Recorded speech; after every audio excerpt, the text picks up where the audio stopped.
desk beside him. She returned to attention. Would you care to explain the purple discoloration around your left eye? He added. It's called a black eye, she informed him merrily. That would be from Flanagan's fist, sir. He made a rough sound deep in his throat and folded his arms across his broad chest. I assume that you do have some justification for throwing Flanagan through the expensive antique glass patio doors at the Officers' Club. She brightened, although she still hadn't quite met his eyes. Yes, sir. Which is? He prompted. Flanagan called you a cat-eyed bennywhammer, sir, she added formally. He just stared at her, as if he had doubts about her sanity. How can I justify the dignity of your position aboard the Morcai? He began solemnly. As the only female, human or otherwise, ever to serve aboard her, when you spend hours in various bars across the base, embarrassing both the Holkencom and me. She shook her head. Sir, the honor of the unit was at stake, she said earnestly. You must see that we— She cleared her throat. I had to defend your honor. We. His eyes grew darker. Myself. She gathered speed. And Stern, he guessed. And Hansen. And Comac. The other two human officers, Captain Holt Stern and Dr. Strick Hansen, were Madeline's longtime comrades. Comac, a Centaurian, was Dtimun's second in command. She met his eyes, aghast.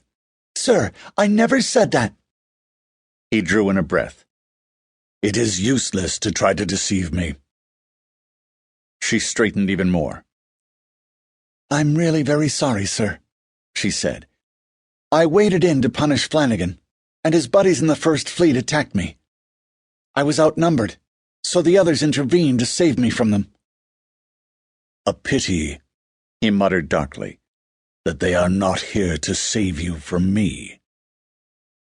I was about to say that myself, sir, she returned brightly.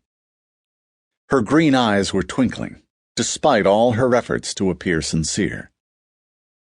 The humor was contagious, apparently, because his cat eyes flared into a green smile, if only briefly, before the angry brown returned.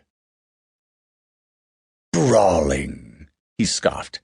Not only does it reflect poorly on your profession, but you have no business displaying a firearm to the entire base.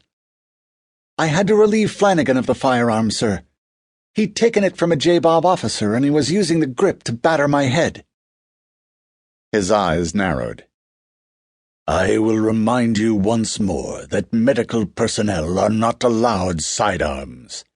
Lawson insists on it, and so do I. Her green eyes glittered at him defiantly. With all due respect, sir, I'm not going into a combat situation unarmed, whether or not Admiral Lawson likes it. Dtimun stood up, shaking his head. Your previous combat history as a captain with the Amazon Division is at war with your professional credentials as a healer. It will lead to grief. I always hide the firearm, sir, she assured him. He turned, scowling, and gave her a long look that took in the nice fit of her red Holkencom uniform. There were no pockets. Neither was there room for a weapon. Should I ask where you hide the firearm? He questioned unexpectedly. She gave him a horrified look. Sir, she exclaimed with mock embarrassment. At least reassure me that all of your Centaur crewmates removed their micro-cyborgs before you engaged in this senseless slaughter, he replied, trying to salvage something from the encounter.